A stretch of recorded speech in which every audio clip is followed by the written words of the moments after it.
For 60 years, Heel Sound has provided innovative, professional, quality sound for stage, studio, broadcast, and podcast. Grammy-winning artists and sound engineers worldwide trust Heel microphones for their legendary sound. To find out more about the full line of Heel microphones and products, visit heelsound.com. That's HEILSOUND.com. I'm using a Heel PR40 microphone right now. Izotope is a proud sponsor of today's episode. Do you know about their new RX12? This is the way to make your audio flawless, all-in-one audio restoration. RX's 50-plus tool ecosystem is everything you need to rescue, refine, and enhance every project. Blending surgical control with rapid results. Fully flexible, RX12 includes a standalone audio editing application and suite of software plugins to use in digital audio workstations. For decades, RX has pushed what's possible in audio editing and restoration, bringing out magic in every scene, song, and story. Powered by pioneering machine learning tech, it's the supporting star behind countless Oscar, Grammys, Emmys, and the winner of a Technical Academy Award. Go get this for yourself. Izotope RX12. It's out. IZOTPE.com.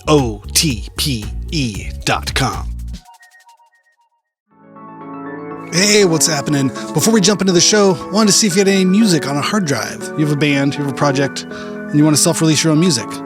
Well, there's an easy way to do it. You can go to distrokid.com/VIP/hyphenate and go get your music up on all the streamers. You keep 100% of your royalties, and you can get 30% off by using this code. It's a great, easy way to get your music up on the streamers and share it with your fans, your friends, your family, your mom, your dog, everybody. Everyone wants to hear it. But go to distrokid.com/VIP/hyphenate, HYPHENATE, and send me the link. I want to hear it too. Send your mom the link. Send your dog the link. They all want to hear it too.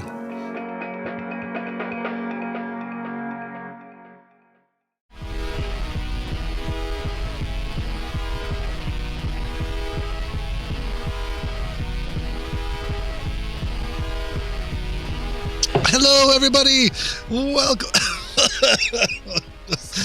All right, we'll do that one again. No, speaking of feeling crazy. Feeling crazy on a Sunday, beginning of summer. What do I say? I say, welcome, everybody. Welcome to Hyphenate Halftime. This is our show for Monday, June 15th. And with me, as always, the non-coughing man in the room, Mr. Aaron Farley. How do you do? I'm doing well. Awesome. I got my chamomile tea. Oh, beautiful. No, I don't. I just have water. I have a jar of gravel with some thumbtacks. Yeah. I just got back from New York, and boy, my arm's tired. I flew in this morning at 6 a.m. So it was one of those things where I woke up. I think I went to bed at 11, set an alarm for 3 a.m. down in the lobby, 3:30 a.m. Made it, to the airport by 4:15, and then waited for about 45 minutes in line to get through the security, the X-ray baggage screening. Yeah. And then I walked right onto the flight.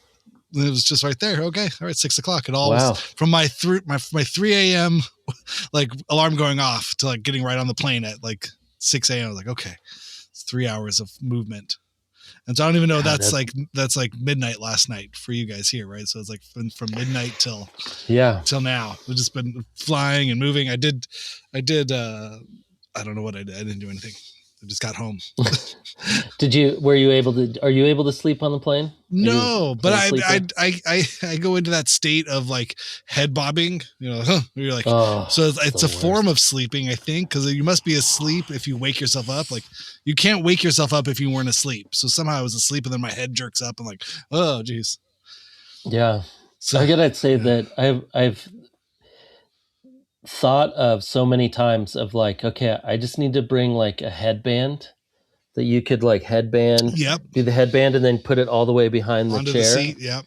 I've thought onto of that. The seat. I've seen people. But then you still like my neck. I get the like your neck from holding your head up, and then you're like, oh, I'm going to do one of those neck pillows. You're like, no, it's even worse. None of it works. Like then you get a kink in this side, and I mean, it's a great thing to complain about. Yes, being on a plane. Or good whatever, problems to have. No, but it was funny because I took the red eye to New York on Wednesday night, and so and that's just you're just set up, you're just overnight when your body wants to sleep. And I sat in the middle row both times, which was always fun. That's great. I took the cheapest flight I could find. When you have to pee and you're like, I didn't get up out of the chair for those 5 hours. Do I tap them or not? Nope. No. I just stay in my chair for 5 hours both ways. The podcast on, eyes closed. Just all right, I'm going down. Got a little Sudoku game. For the best. Yeah, I like to play Sudoku. Yeah. That kind of like zens my brain out for a while. After an hour of Sudoku, just sort of like buzzing. I like to try to watch a movie, even though usually I'll watch a movie that I would never watch. Yes. Like I'll watch Avengers or I'll watch like some big, huge whatever, like something I wouldn't really pay the money for. And then usually that's a great way to, for me, knock that off the list. This is great. I get I get like emotional about it. And I get like, you get the airplane emotions. I forgot to bring the headphones with the connector though. I have like my Bluetooth headphones for my phone, but you have to bring like special, like wired headphones to go to the back of the seat. And they weren't even offering to sell them on this one. So I don't even know. I mean, they had I didn't see anybody really messing with their like back of the seat entertainment systems now. I feel like we've surpassed that. Yeah. But we got a lot to cover this week, but is everybody just on their own phone?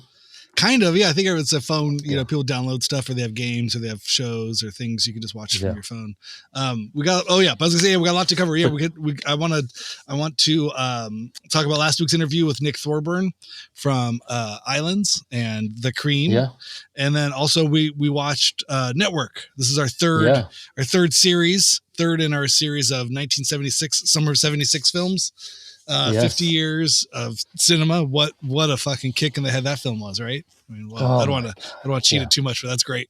But I do want to kick off with, talking about going to New York. I recently went, as in just today, got home from a cool guitar noise related event that, I was really humbled and honored to take part in, but it was a symphony for 100 guitars. It's really 80 guitars and 20 basses and one drummer. And symphony number 13 by Glenn Branca. And it was conducted by his wife, Reg Bloor, who is a past guest on this podcast. Mm-hmm. And it was something that this was the third Glenn Branca ensemble participation performance thing I've been lucky enough to do. I was going over the history with a few people at the rehearsals and then at the performance, but I did this 100 guitar piece. I was lucky enough to take part in that. And that was 20 years ago here in LA in 2006 at that was 20 years ago at Walt Disney Concert Hall. Yeah. Oh my God. And that was like right at the beginning of No Age. I remember Dean printed one of the first No Age shirts for me to wear that night on the stage. It was a black one with like static in the letters. And it was like, I think our band was just kind of, I think we were about to play our first shows. I don't think we'd have played our first shows, but we were writing music. And so it was cool. It was fun. I had heard through the grapevine, like, there's a crazy thing going on for 100 guitars. You want to do it? And they were like, you have to read music. I was like, I don't read music, but I'll lie and say I do. And, and it was great. And then just the 2 days of rehearsal leading up into it is just a huge wall of sound.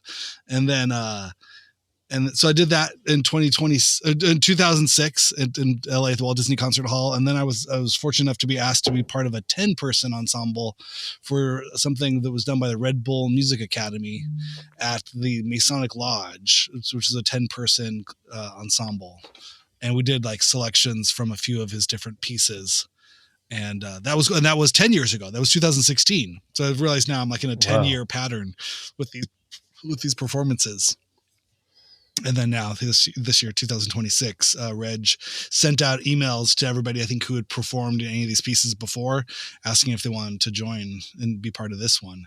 And that was like back in February or March or something. I was so excited and there's no money, there's no big, no big budget for these kinds of things. There's too many people.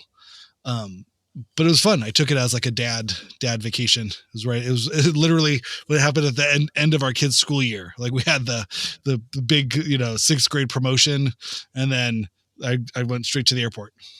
And then so it was good. So it was a lot of fun. How does it? So then explain a little bit. I know we had some people asking about the tech D holder. Right.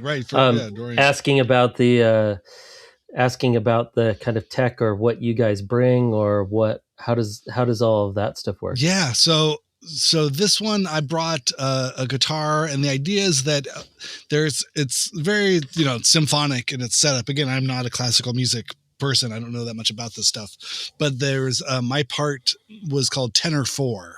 So I mean, there's 4 sections of tenors. I think there's 2 sections of altos, then 4 sections of tenors, and then 2 sections of baritones, and then 2 sections of basses, something like that. And where they have different parts or relative parts to play to each other. So for my part, for the tenor 4, I had a guitar that was all in B.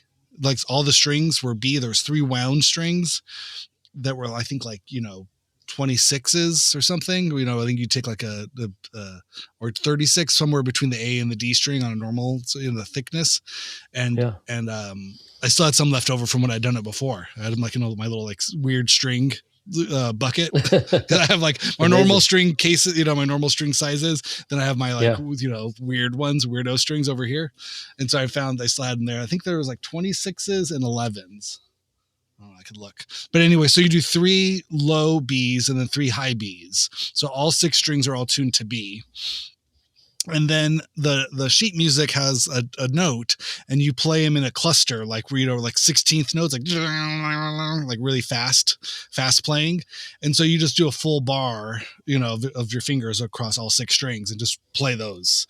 And then in time. And then, there's the Reg conducts the whole group and keeps time. Basically, she uses a finger system, to tell you we're on measure 11, we're on measure 72. You can look at her hands, and then she's keeping time for, so you start on, you can catch her on then, okay, we're at the top of this, and you can, 4 beats, everything's in 4/4. And so you just kind of watch where you're at and okay, I'm gonna find myself again. I definitely got lost a few times, but I think that's part of the experience of the whole thing. I think anything beyond 10 guitars, you're kind of asking for a little bit of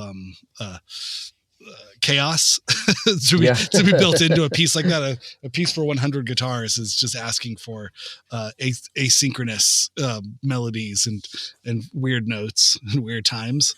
But we were saying too that some of us were talking, it's almost like having a delay pedal on too. It's some people get to the notes at the right time, some people get to them a little bit later, and you kind of have this kind of this kind of wooziness to it all, which I think, works. Some people are just a human delay pedal. There's a little bit behind the count. So I just brought a guitar and a cable, and then my friend Bobby Berg, also past guest, Bobby from Chicago, now lives in New York. And I asked, because Reg put the thing out too, hey, if you know anybody else in New York they'd be interested in doing this. So I sent to a few friends, and Bobby was one of them, and he was stoked to do it. And I asked Bobby if he had an extra amp I could borrow. So I borrowed one of his amps. And then it's 2 days of 8-hour rehearsals, and then everything's set up on you have music sheets in front of you, and you just start at the top, and then you just follow along. So what I did with the sheet music is, because I can't sight read super fast, I do the count that every good boy deserves fudge, or FACE, there's the lines and the spaces. So I transcribed before, months ago, once she sent the piece, I wrote down the fret number and the note name, note letter, number under every under, just so I could look at it and go, oh, okay, I know where that is. And then even on the guitar, I put a little piece of gaff tape, a little green gaff tape along the neck, and just wrote out the fret number and the notes on it. So just keep it real simple. When I look up there, I see D3. So that means on the 3rd fret, I'm playing the D of this thing. Yeah. And I just prepped the sheet music for myself, and I printed it 2-sided so I could just flip it over, and I get the next one. It's kind of like a book, just through each piece, and you're flipping them. And it was relatively doable. It's surprising. Awesome. And there's some stuff where you do clusters, where you have your 3 fingers on three frets, and sometimes you just do a strike. He has a little caret, greater than sign. You just do ring, let it ring out, and then there's little notations that are that I think are normal to sheet music, and also some that are specific to Glenn's writing. So it's really fun though. It was great. That's awesome. It's great getting. So it wasn't the same piece that you did 20 years ago. It is exactly. No, it is the same exact piece. Yeah, Symphony 13. Okay. Yeah. So it's funny. For 100 guitars. Yeah, exactly. Yeah. I think this is the only one he wrote specifically for 100 guitars. I think he's written others for other groupings or shapes of things. I think this is a specific one that sort of works in this sort of mass, grandeur thing. Did you go to that one 20 years ago in LA? In LA? I'm pretty sure. I was trying to think. I was looking up because I do remember, but I didn't really know you back then, but I knew Sippy. Oh, yeah. I think he played bass. Right? Yeah. Yeah. So, and I feel like it was one of those things where Sippy was like, "Oh, dude, I'm playing in this thing. You guys should come down." And we came down. Yeah. I mean, I can remember it in my head. I can remember exactly what it sounded like. So I must have gone in, unless I watched it on YouTube or something, but I know the sound of I remember it. So it's sort of it's somewhere between 100 Guitar Centers all stacked on top of each other, and like a hurricane or slow motion building crumbling around you. It depends on kind of where you're at in the moment. Like the volume is definitely loud, and the notes are atonal, and it's in the pulse becomes hypnotic or anxiety inducing or all these different it sort of works in an abstracted sort of way, but there is a method to the madness. Everybody's on a map, and it's written to sound like that on purpose. These aren't accidents.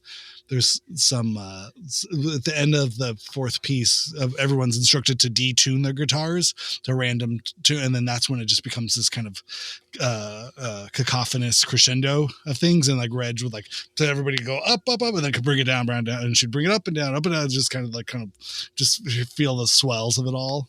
It becomes on in the middle of an ocean, or in the getting hit by a wave. It's you're just kind of in a big grinder at that point, and then it ends. Well, yeah, and then because I remember it feeling like complete chaos, but then there were moments where everything would just kind of come together. Yeah, and then there would be oh wow, it's it's working or whatever, and then you some people would get off, or something would, or maybe the actual piece changes or something, and then it would just kind of go into chaos again, and then it would crescendo into some big no, totally. Yeah, no, that's amazing. It's very intentional, and it's very fun, and I think Dorian was asking if there was pedals. There's no pedals, no distortion. It's all sort of just solid body guitars, the cheaper guitar the better, and then through some kind of loudish amp. It's sort of all there is. And I kind of did clip-on tuners, and then I would take it off for the performance. So it would tune before. But if it starts the tuning shifting, that's almost part of the performance as well. But it's documented. It's documented. It's been recorded. I don't know who did the recording of not our piece, or not the performance we did, but of things in the past. You can find it on Spotify. I mean, it's a grueling listen. I think there's something about seeing it live that kind of makes it make sense. I've been posting things on my Instagram that people have recorded of the performance, but it was cool because it was at the Lincoln Center, which is a big cultural institution in New York City, right across from huge. Trump International Hotel. Oh yeah. I don't know. I've never heard of it. It's Columbus Circle. It's right by Central Park. It's one of those things I was I've seen this on things that are based in New York. This makes sense. And so it was fun. Yeah. It's not the Trump Lincoln Center. Not yet. No. Not yet. Yeah, not yet. Now that they took his name off the Kennedy Center, he's like, we got to find somewhere for that name. Let's put it on the Lincoln Center across the way. Put it on the Lincoln Center. Yeah. No, I think our theater was called the David Geffen Theater. So I think David Geffen's got naming rights locked in for probably a few $1 million. Yeah. He's doing something with his money in the arts. Yeah. But it was fun. And then outside there was a line dancing thing. I think it's a big Summer in the City series they were doing at Lincoln Center, where they're trying to do lots of community activations. And I think even this piece that we did, our performance, was a pay what you want kind of thing. There was just open to different things, and Yeah, I don't know. It was really fun. It was fun to sort of see it, how it all got set up and did. And then even just performing with all of these crazy musicians. I mean, there's lots of people from, luminaries of all kinds of other bands, underground bands, art bands from New York and from around the country. There's people who flew out from California, San Francisco, New Mexico, Chicago. And people flew in for this. And again, I think it was like, this is just a great excuse to take a vacation. I got a little hotel right there by Central Park. I felt like I was Kevin McAllister lost in New York. It wasn't too far from the Plaza Hotel. I took a picture out there and it was fun. And then I had a night off. So I factored one more night that Saturday night, and I went and saw a play. I was just randomly at lunch, I don't know what I'm going to do Saturday. I had free time. And so I was looking at my Instagram, and I saw there John Bernthal and Eben Moss Bacharach, I think is his name. These two actors they're doing a version of Dog Day Afternoon, another incredible 70s film. I think it was 1975.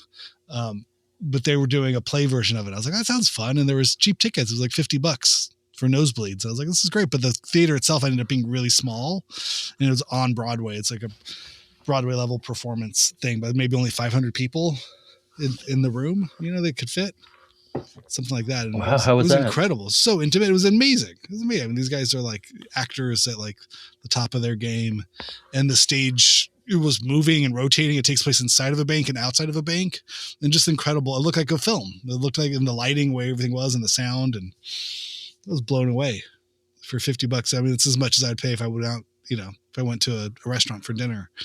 So instead, I got a falafel for $13 from a cart and went and saw a play. I was like, this is awesome. That's amazing. I love it. I do love New York. I haven't been in a while. Yeah. But yeah, I know we were there for one of those Soundfield installations. Yeah, I guess that's probably the last time I went. We still have a bunch of footage from that we didn't use for anything. It's marinating. Interesting. It's finding its time. Just been sitting there, walking through crowds, trying to find we walked from pieces of equipment at Circuit City or whatever. Right. Yeah. Best Buy, and Chipotle, trying to find a place to go to the bathroom. Because I think we walked all the way across the whole island, right? Yeah. Or did we take a cab for part of it? I think we jumped in the cab for part. No, maybe we did. I think we did. It was almost like from east to west. On Houston all the way across. I think. Yeah. Pretty good. From water to east the other. West. Exactly. Yeah. Yeah, we ended at those soccer fields. Yeah, that was so cool. I think about that spot a lot. Yeah, well, maybe we'll unearth that footage. If anybody has some arts grants funding laying around, they're not doing anything with. If anybody's got $1 million, we're just looking, for a small stipend from your. Yeah, I need some college money. Turns out. Oh my God. But yeah, it was super fun. Yeah, I'm trying to think if there's any other nerdy or like tech stuff on it. I mean, it's really, just the sound of 100 guitars is insane. I think there was some talk about maybe them coming back to LA to do it sometime in the future. I think, cool. Again, I was talking to Adam Shore, the producer, sort of person who helped put it on, and where would be good in LA? Who has money to pay for such things? All these kinds of questions. And I'm like, I don't know. I was like, if you need 20 guitar players, I could probably find 20 nerdy guys to play guitar.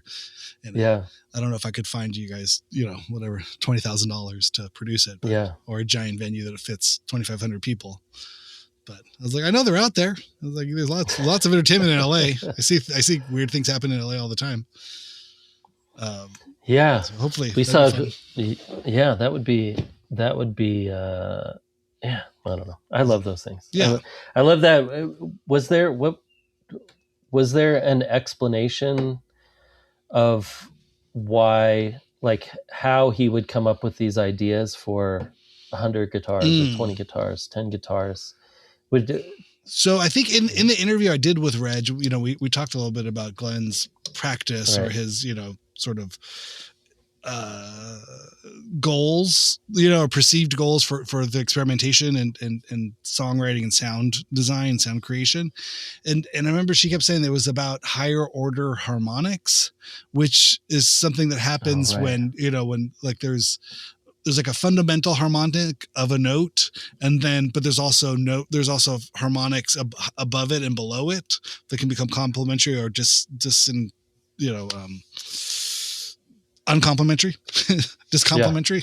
But there's so I think he was looking to explore and achieve writing for the spaces between the notes, in the sense of like writing for these complicated higher ordered harmonics that you sort of achieve when notes clash or when they come together, or the things being in harmony, being in sort of like a tuned sort of note, and then distuned but into a higher, to create this like next level order of harmonic dissonance. Dissonance, that was what I was looking for.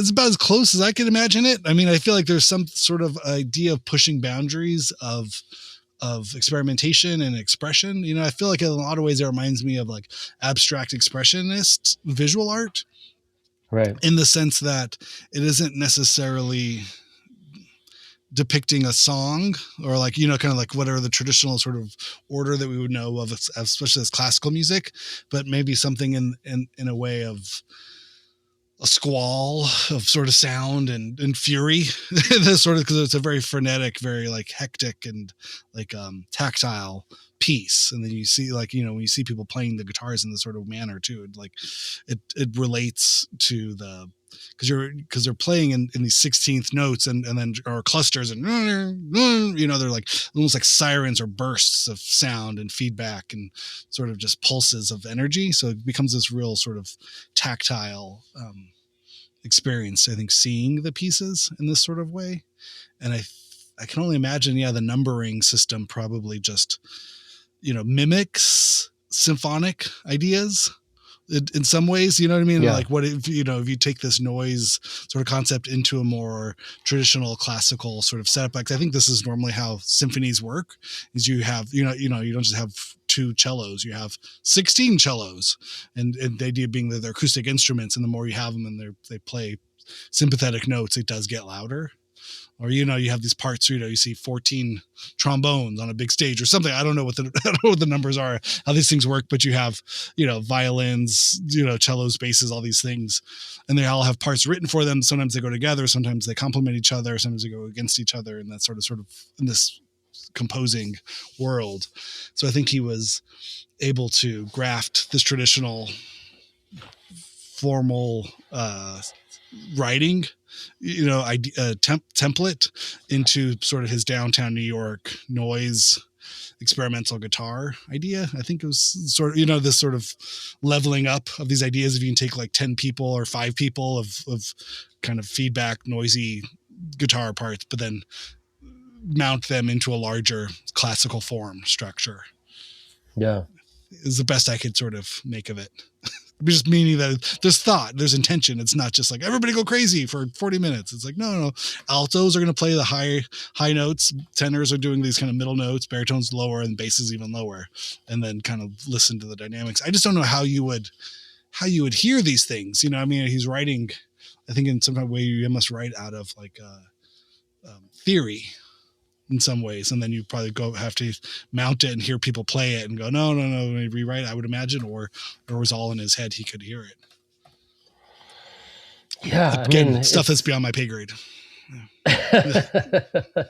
But I do think like even hearing you like explain it, it's almost like someone trying to explain like what Mark Rothko was trying to do with his paintings or whatever. Right. And you're like, I guess that's what I mean. You can we can all explain it. You can even hear him try to explain it and really it is like the physicality mixed with, like in this case, music, mixed with feeling, mixed with, you need an audience there to actually also hear it and witness it, because them having a visceral reaction to it is part of the piece, and I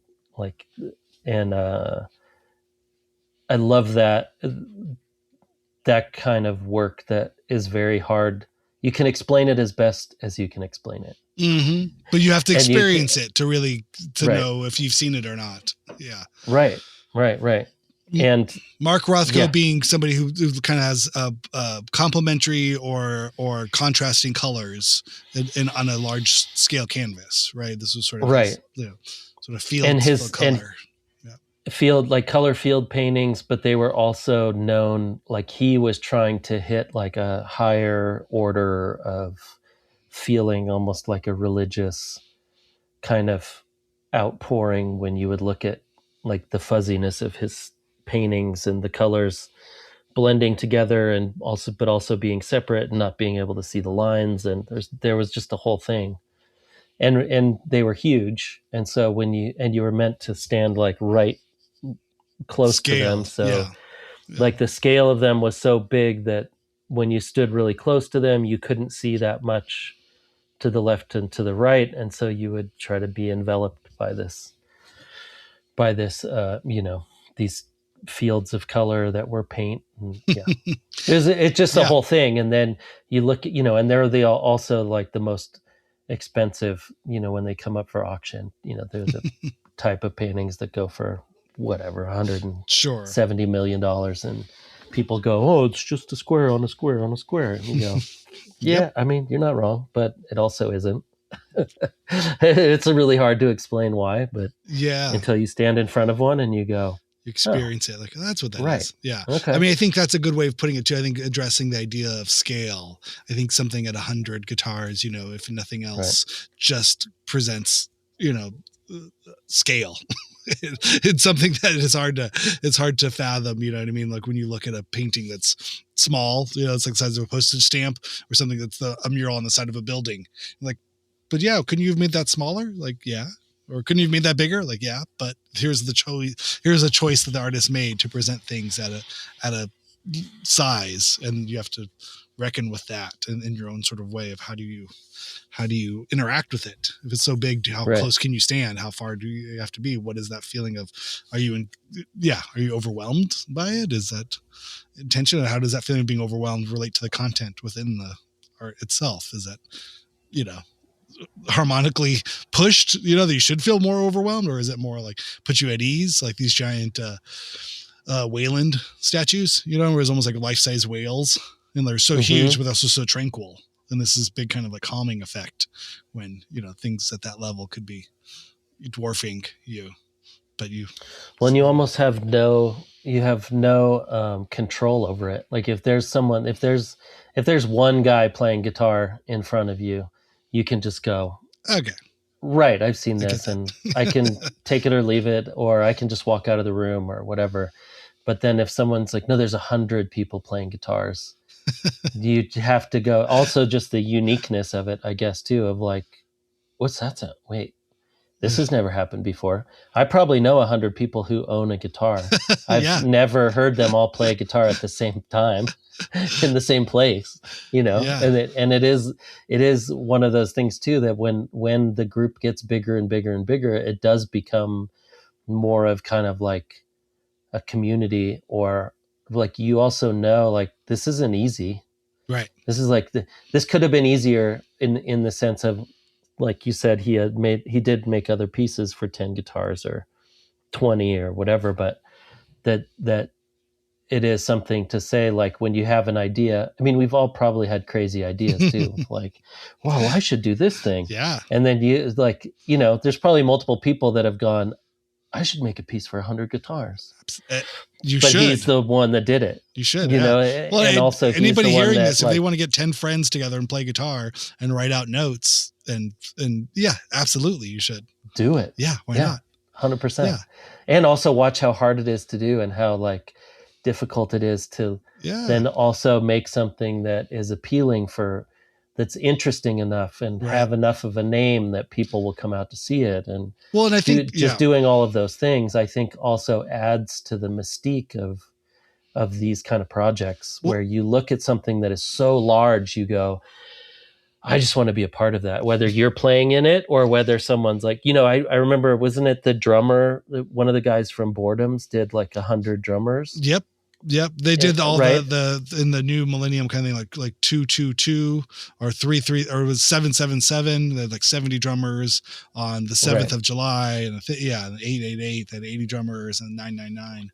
Yeah, and that was something that Adam Shore also produced while he was at Vice Records. I think Boredoms were technically on Vice Records through Atlantic. Oh wow! And so Adam Shore was the president or the head of Vice Records at that time, and so I think he arranged these large scale performances. I think he did them in New York and LA, and yeah, exactly. And again, the drummer, those giant drum circles, but again, in a huge park through the eyes of I from the Boredoms, through the ears of him and kind of under his direction, and Hisham, I think translating. It's huge. It's always fun to do. You got it. If you have the opportunity to do it. I was going to say too, I mean, I think the roots of Sonic Youth are kind of mythologically based in the Glenn Branca ensemble. I think Thurston and Leonardo both played in early versions of the ensemble before starting Sonic Youth.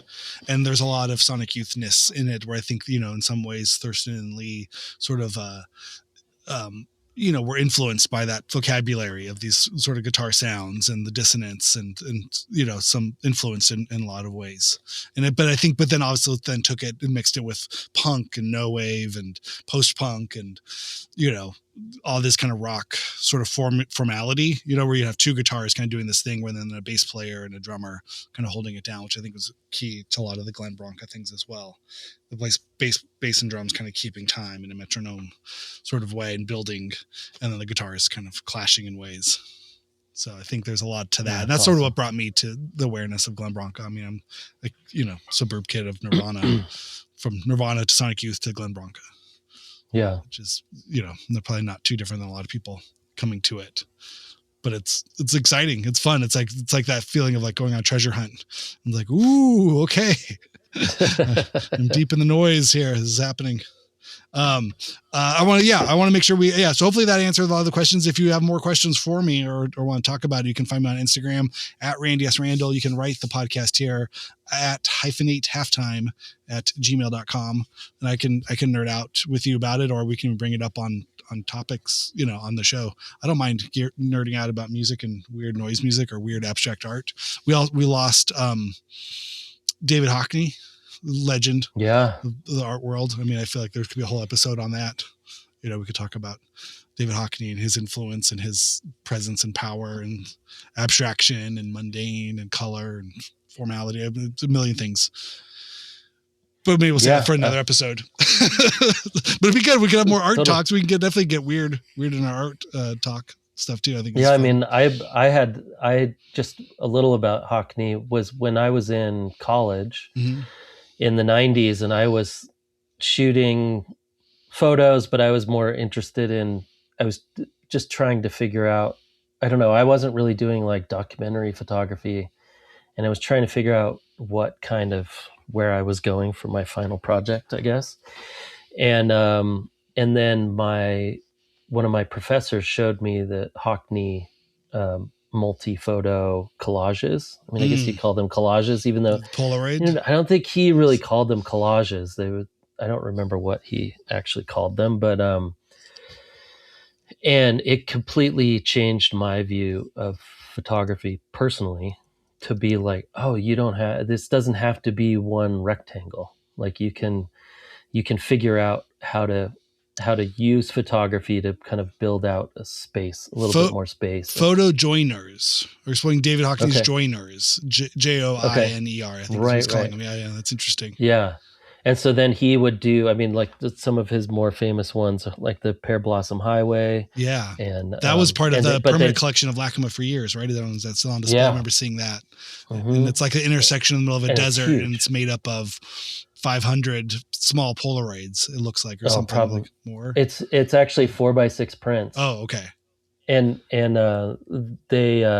it's in Lancaster. Okay. It's like, and so I've been out there to that stop sign before, and it looks nothing like it, because what he did, he spent days and days and days with a camera, like on a kind of telephoto lens, shooting close-ups of, like, there's like 50 or 60 photos that are made to put together to make the stop sign. And then he would walk down the road and shoot a cactus. And then he would walk down the road and shoot the sky and shoot the clouds. And he spent, days shooting. And there's photos of him like up on a ladder, like shooting the stop sign. So he wasn't always looking up at everything, and he would look multiple from points above of view, and then he would look down below. And this whole idea of using photography to kind of document a space, like document the viewer walking around a space and not making it like a normal, like, well, here's a foreground, a middle ground, and a background, but more of like an exploration of space, like a painting would be. Like you could do that in painting, but you can't do that with one photograph, and he was really also into cubism. And so he was using this like cubist idea of walking around an object and photographing it and then putting it all together. Wow. And he had so many of them, like so many portraits. And then he had the big grid ones with the Polaroids, but it would literally be like his friends playing cards and his mom sitting and looking at pictures and walking out on a hike and like really mundane kind of still lifes or scene where you would have the person and then like this really close up photo of hands holding something and just this exploration. And I mean, I'll send you my final project was like a Hockney ripoff kind of that way of like, oh, I can use more than one picture. And so then I ended up, up in Washington. It was shooting all these grain silos and all these buildings and everything, but then doing kind of that kind of project. But it also like, it really like popped me out of my head of going, picture's a picture. Oh, art is for me. I like the experimenting with materials. And that was kind of it. And since then, everything that I've done that I've thought was good, that I've ended up doing of like, oh, I'll go this way for a while. And I've always come back to this, like experimenting with materials or time or, these other kind of ideas that are not kind of basic, art ideas or kind of thinking out of the box. And he definitely is the main person or the main artist that I found or that was shown to me that made me go, oh, this can be fun too. Because his work is funny. Yeah. Also, it's so serious sometimes, but like so many times it's a little bit like tongue in cheek, or it's a little funny, or the guy like this like boy with his bathing suit, but the bathing suit's pulled down a little. There's always just a little bit like, and you watch all of his interviews and stuff, and he's just like, he's a charismatic. I mean, the best interview ever is his with Huell Hauser. Goes to his studio in California. Wow. It's what do we got here? You're making some photography. His whole thing when he walks in, he goes, oh, we're at the famous artist David Hockney's studio. We're just going to walk right in here.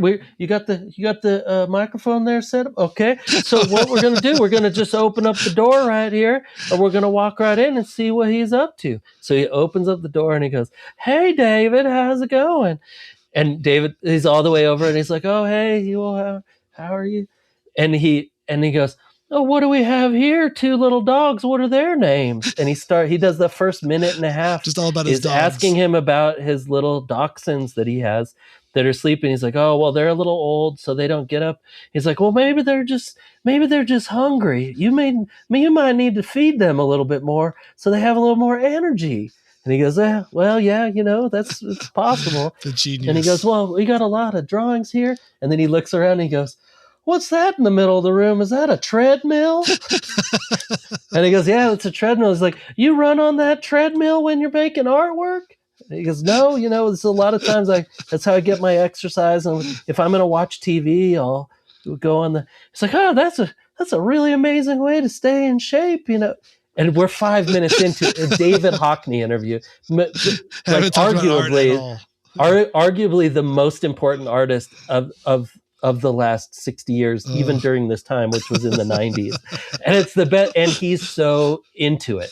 Like, he's so like, you can see he probably knows Huell from the LA scene, you know, it was like, seems like everybody kind of partying in bathhouses. Yes. A lot of partying in bathhouses in underground LA culture, but it's great. And you see how like relaxed and how like he takes it very seriously, but he also is like, this is fun. This like, but I feel like all of his interviews and stuff, because he tackled a lot of like gay culture, like a lot of things that were really touchy for a lot of David years. Hockney. Not Huelhauser. Not Huelhauser. Although if you watch the Huelhauser, there's some, no, but David Hockney did. Yeah. But David Hockney did, and he always had that kind of like whimsical, like it's gonna be fine.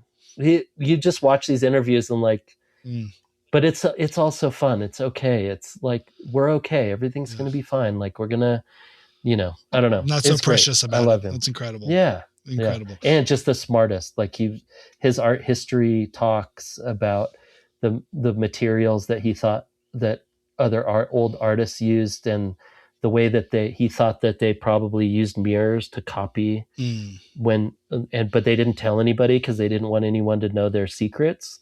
But he did all of this research about like the different juxtapositions of how these painters painted, and like in only a couple years they started really painting with extreme detail and perfect three-dimensional like optics and all this, and how that probably had to do with also the telescope was being involved or like invented at the same time, and so they were probably using mirrors. And it's amazing. He's like a genius. Yeah. Incredible. Anyway, incredible. We could do a whole show. Well, I want to make sure we touch on Nick Thorburn, our last week's interview subject. How great was he? It was really fun. We got to talk about music, early days in Canada, and making comic books. I think we went down a whole political rabbit hole that I was like, oh no, I got to get myself out of this. I definitely, I kept doubling down on myself. I'm like, oh no. I feel like he was into it though. Yeah, he was like, I think it was okay. Yeah, I wasn't aggressive, but I just have to. I found myself further into the deep end of the pool than I wanted to be. And I'm like, I'm trying to swim back up, but one more thing. Oh, I got to go back in the. I'm gonna jump back into the deep end here. Like as soon as I got out of the pool, like, but wait, hold on, I'm gonna jump back in. But that was a great conversation. No, I had so much fun chatting with them. It was really good. Yeah, I listened to some of the songs too because they're now out. Yeah, the Cream is great. Yeah, right. Streamers it's very, and stuff, and it's great. Yeah, and I kind of had forgot about Rat-a-tat. Right? They were cool. And realizing like, oh yeah, I listened to that first record a lot. Yeah. That kind of like no lyrics, like very electronic, but also rock, like guitars, but very 2000. What was it? 2006, 2007, probably, something like that. Yeah. So when so many bands were kind of like playing with this idea of electronic music and Pro Tools and repetition and like dance rock, kind of all that stuff, and they were cool. I remember definitely one of those bands I remember kind of being jealous of the time too. I was like, well, yeah, but they could do that. I mean, if you wanted to sound like that, then, okay, sure. Yeah, I guess they're fine. I mean, fine. They're good if you want to dance and have fun. Yeah. Sure. If you like good harmonies and smartly written, well-arranged songs with modern recording techniques, on the cutting edge of dance music and classic rock. But, I mean, great strange guitar tones, and if you're into that sort of thing. I think that might have been more of my tone I had at the time while I was struggling to get through 3 power chords and make that interesting. Just definitely hear people beyond what you're doing, like, oh, okay, that's great, good job, way to go for you. Now hold on, I got a punk basement to play for 20 kids. Congratulations. I'm glad you're doing great. Sounds like a pop music genius is in the building. Wow, way to go. As anyone in their mid-20s was like, oh yeah, Snotty. Let me tell. Oh, how many times do you want me to tell you all the things I hate? Yes, yeah. What do you like though? Not irrelevant. Much. I'll tell you that. I can tell you what I hate about the things I like, though. Right? Yes, I've had a lot of years of focusing on the negative of a lot of the things. But no, I was so glad that Nick and I got to chat, and it was fun catching up and hearing everything he's up to. And I mean, he is a Renaissance man. Well, and I loved your conversation about when you guys were just talking about like, well, what's the point of making anything? Kind of, and which is a like the ebb and flow of like, am I making this for me? Am I just like satisfied that I finished something and I can listen to it myself, or I can look at it in my office and go, "Yeah, that's good. I like that drawing. That's great. I needed that. I needed that. Like it cleared my mind out." Or is it something that you're ready to put out to the world, and does it matter if anybody listens to it or not? Or I think that's great. These are conversations I think we all have at this age, as you keep making work, and kind of, okay, what you're able to sort of like be a tempest in your own teapot, and kind of just do things for yourself. But like, how does it all matter? How big can it get? Speaking of which, today's modern prophet, the film Network from 1976, 50 years ago, a major motion picture was critical of news as entertainment, and what dangers could come of news television becoming co-opted by the entertainment industry and used for nefarious purposes. Yeah, and literally watching this the day before the 250-year extravaganza, UFC whatever is happening at the White House, which I didn't know that like Nitro Circus motorcycle, like they're like jumping motorcycles over. I mean, it's just trolling at this point, right? Or no? Is like it really in front of a background where they printed out the White House onto a huge background, but they put that background in front of the actual pillars of the White House. Have you seen this? I'll send you the video. So there's like a pillar and you look like, oh, they're jumping in front of the White House. And then you go, wait, no, that background is a printout of the pillars of, it's the White House, but it's not the actual White House. It's the White House as if there's no one in front of the White. Like, oh my God, where are we? But I do think it's troll. I think it's the ultimate troll. Sure. And that's what really got Trump elected too, was that it was a little bit like the main character in the film too, of just like, well, he's gone crazy. Obviously we have to take him off the air and put him in a mental institution. He's not doing well. And then we're like, wait, hold on. He's getting ratings. Hold on. People kind of like his highest rated show. Yeah. The insane things this TV star says that has been, sort of taken for granted and sort of disrespected. But wait. Now he's losing his mind. He's getting a lot of attention, whether it's good with what he's saying or bad with what he's saying, doesn't matter. But we got a lot of attention here, a lot of eyeballs, a lot of ratings. Just let him go all the way to the White House. But I mean, that's not exactly where this one goes, but I think, it was satirical, and I think, almost offensively absurd for the time of 50 years ago.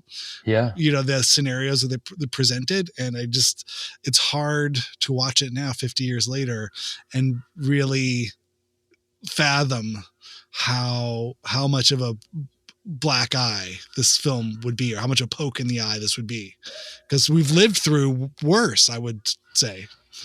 Well, and if you made this film now, people would go, we already knew all that. Like, it's boring. Why are you even doing this? This is how it is. Like, oh, yeah, you didn't see this. Yeah. Journalism for profit. Like, that's not something people get so upset about. Like, what's the news anyway? Like, people don't even watch a news program that doesn't have some kind of entertainment or people fighting over each other, or like 4-minute segments of two people arguing and then one person like going, no, you shut up. Of course. If you call me, how could you call me racist? I'm the least racist person. The just ridiculous, the ridiculousness of the whole thing. And even like there was some came up on my feed the other day of like some right-wing kind of pundit, whoever, I don't know, someone who's online in that space, but they leaked the in between the shots of her asking questions and her going like, so wait, what are the pillars of the right now? Like, it's Christianity, anti-gay, and blah blah blah, and motorcycles, and this. She's like, okay, so if I say it this way, like, then we can punch into this other thing, and you're watching that and going, yeah, I mean, but it still works. Like, even if people see that, they go, whoa, she's just trying to make sure that she gets her point across. Like, what's wrong with that? You know, like, you go, but it's the thing that the film network, presupposes the idea of independent journalism being of substance, or being a thing of respect, which I think is something that we just, like, we can instantly tell from the setting and the old men. They keep talking Walter Cronkite, and they talk about these things. You're like, oh yeah, there was a time and place where that may have been the case, but we, here 50 years later, have just seen the news or journalism writ large as, being unserious. Yeah. Or, I think diluted to the point of fallacy, you know what I mean? Where it's just, you can't even really take any of it seriously. Like, there's hard journalism, soft journalism, entertainment journalism, where this, I've heard the term post-truth era, you know what I mean? Where it's like, does it even true? Does it even matter? But I think the film predicts, or almost wants to serve as a warning against that slippery slope that they were seeing already 50 years ago. But, when like the nightly news turns into Susie the soothsayer, and this, like a Vox Populi, we just talk to everybody with Vox Populi, I think, meaning like the voice of the people. Yeah. Which is in essence what Twitter is. Once they started reading Twitter, like so-and-so Dylan Corndog 82 says on Twitter that he doesn't like this guy. He thinks this guy should go get a job. And, I'm not saying it. Joe Schmo on Twitter said, and you're like, well, that's not news. I don't want to hear what dickhead on Twitter. If I wanted to see that, I would just go to Twitter myself. But when that gets reported as news, that's this Vox Populi, or anybody with a soapbox can just get up there and what is the effect of that? What is the truth of that? Like, some random person said something. Okay, but I don't need to know that. That doesn't inform my opinion. When those journalistic questions start with, well, some people say, sure, yeah, right, it's been said, it's not me. It's not me. Yeah. It's been said though that you sources, yeah. Well, and it's the same way you could say, for anything you want to lie about, like, everyone says, it's everyone knows, everyone says, you start any sentence with that, and you're instantly, you have no. I'm not saying that, but I do listen to what people are saying, and I'm just asking the questions here. You listen, just you don't have to. That whole thing of, we've been guilty of that too. I mean, it's become a form of just kind of modern communication. And again, but we're not a journalist thing. The one thing I had to keep thinking as I was watching it, I was like, is there a graft, one-to-one, or what is the allegory to now? I kept coming back to like a Joe Rogan, and this sort of idea of like, the crazier shit you say, the more people tune in, and then, what do you do with this power? Get co-opted by the right. And then he's constantly saying, I'm just a comedian. I'm not a guy. I don't know. What do I know? I'm just asking questions. Yeah. But had you seen this film before? Were you familiar with it? Or did you do this big scene? A while ago. Like, so I saw this when I first got into a political punk band. Oh, right. As you were saying. Yeah. So it's like the early 2000s, and meeting Chris and, who was like very active in like the anarchist kind of co-ops and had been for years. Yeah. And also media and journalism. And he wanted and technology and starting like indie media back then, and which was like a big thing. It was like internet, citizen journalism, and a big part of like when the Democratic National Convention turned into chaos in LA, like they were there reporting on everything. And so it really was like, oh my God, this is going to change the world. Like, these kids are going out there and they're telling the truth, and they're saying what is happening, and which is true. But then it also became the other side going, oh my God, we can lie about anything, or we can turn this into anything we want, And of course that side has the money to actually hire people, and the left never has the money to do anything, but, or, whatever, any kind of independent kind of thought. But anyway, he had gotten, and I didn't know much about, I was like, I listened to a lot of propaganda when I was a kid. I listened to political punk kind of like I knew enough, about, but never had like gotten into like, no, this is like what anarcho syndicalism is, I'm like, listen to Crass, you need to listen to this, and this was one of those movies of like, oh right, like this has been talked about for years, and even then we felt like this is already coming true, because all of the at that point, what it was, Clear Channel was buying everything up, and we were starting a radio station. We had like built a bunch of antennas and we're putting them on the top of houses, and we're blasting Kill Radio over like 89.3, I think, in LA for a while, until the FCC came and busted the guy's house that had it. He had the antenna on his house. He who will not be named, but like kind of a large figure. And he opened their door, and they're like, wait, what do we do with this? This could not be great. Do we need all this? But so we were going through all that, and so like watching Network and then watching like all of these movies. So I had seen it. What I didn't remember though, I kind of remembered the first half, and I did not remember that they had started a whole show for him, and then it became like the big entertainment show with the soothsayer and everything. And so when I was watching that again, I was like, oh, in the early 2000s, we didn't think it was even going to get this crazy. Like this was like, oh yeah, well, at least it hasn't come to that. And now you're like, oh my God, it's all that, like maybe you don't have the production value because it's all just in people's basements or in their studios or, podcasts or whatever. But that like all of those people can just like, it's just eyeballs. It's like and subscribe. Like attention is more important than the truth.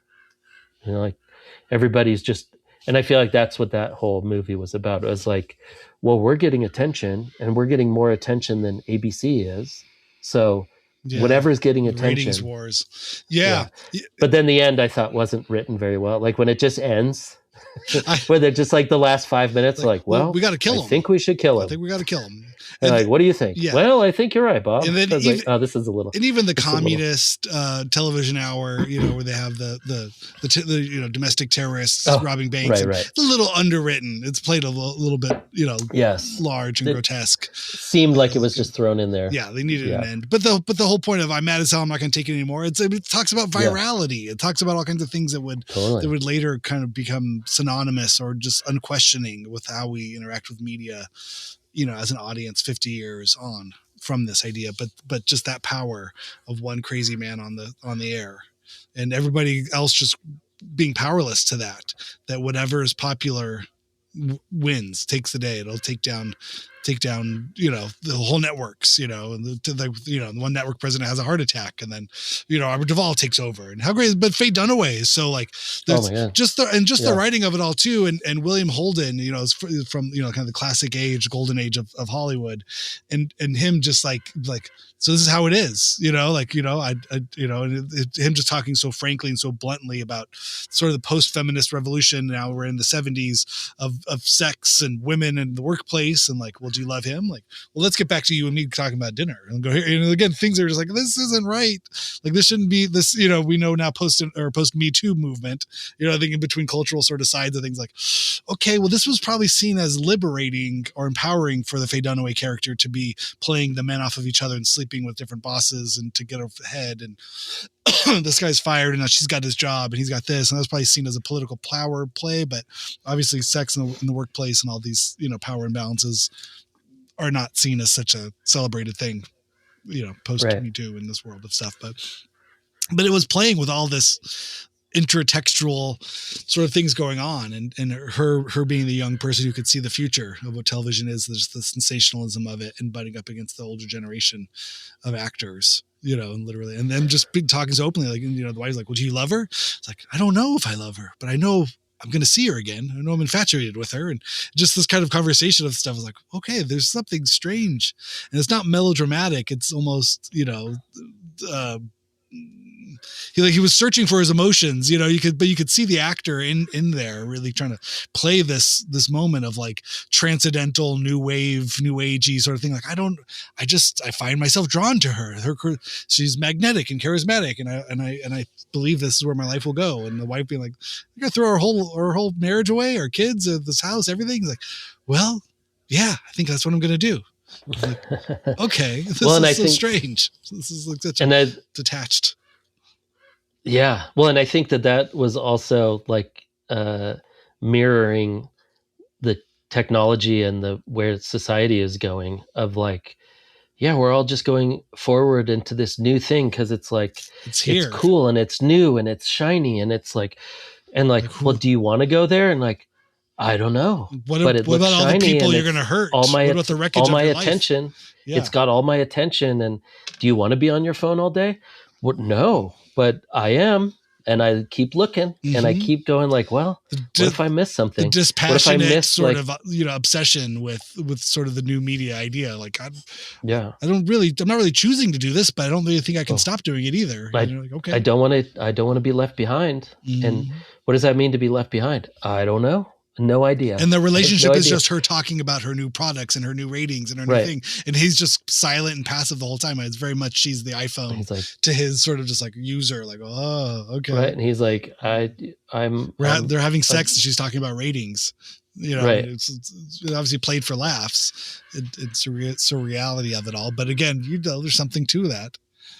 Well, and then they're having their big moment at the end where he's like going to leave and I don't want this anymore. And it's so important. Or, she's like kind of maybe going to try to keep it, try to get him to stay.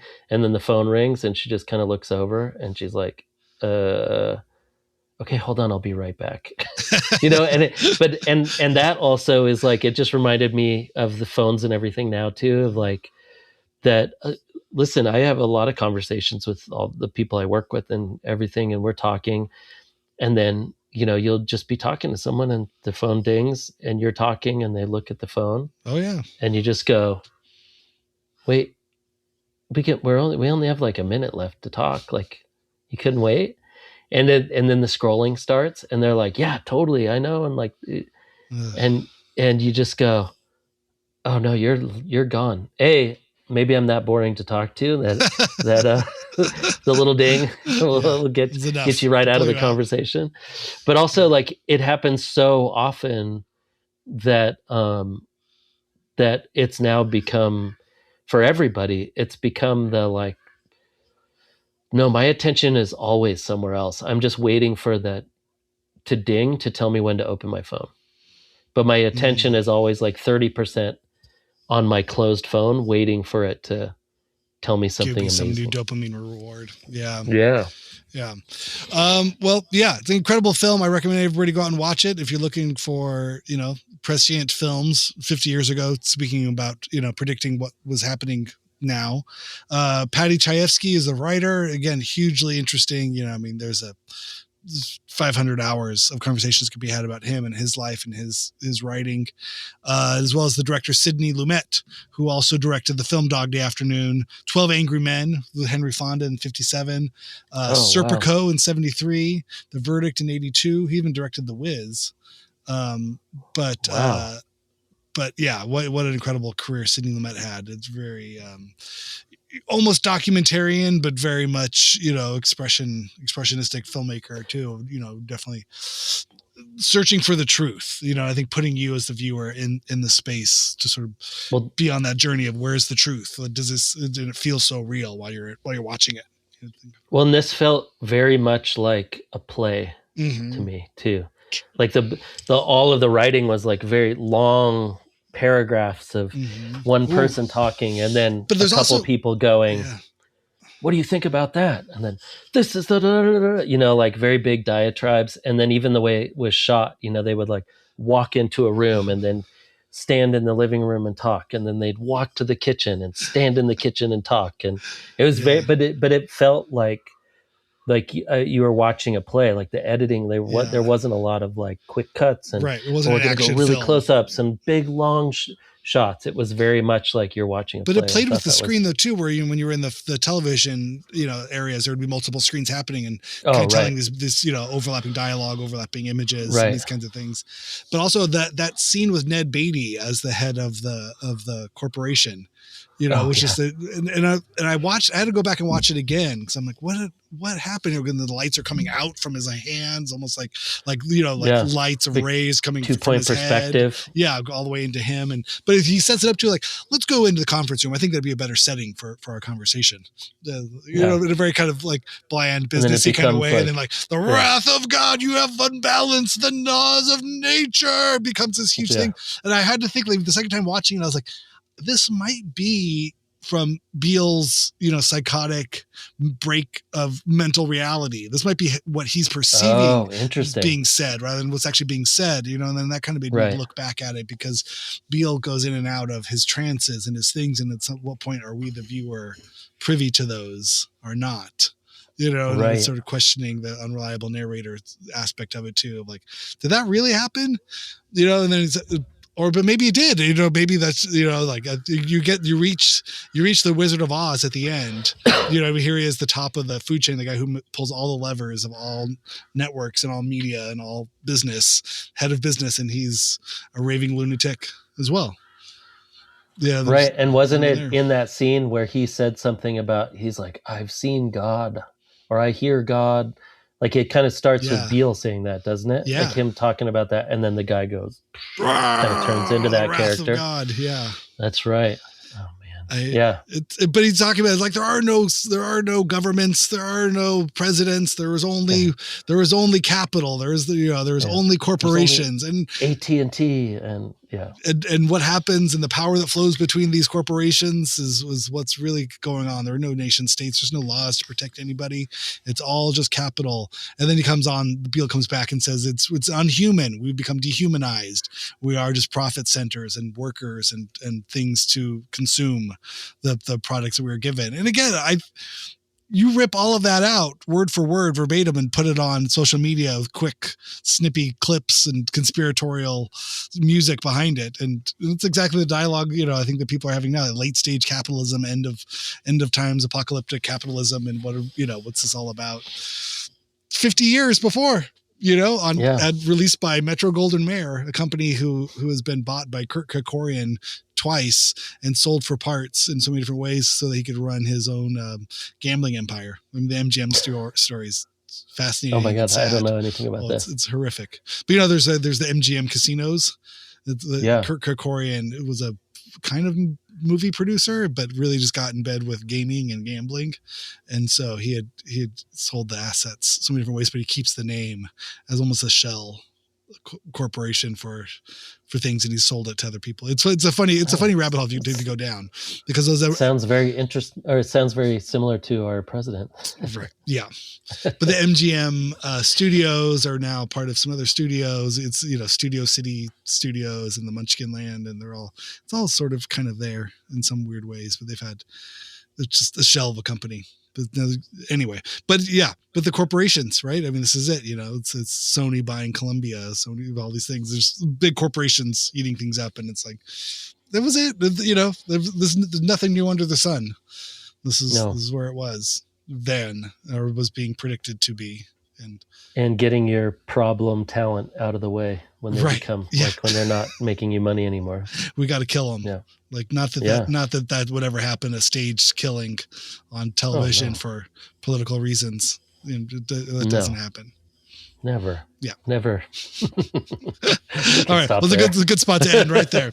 All right. Well, everybody be well. I'm enjoying this the summer. Write us, hyphenate@gmail.com. Find Aaron Farley at Aaron Farley on Instagram. I am at Randy S. Randall on the Instagrams. And I'm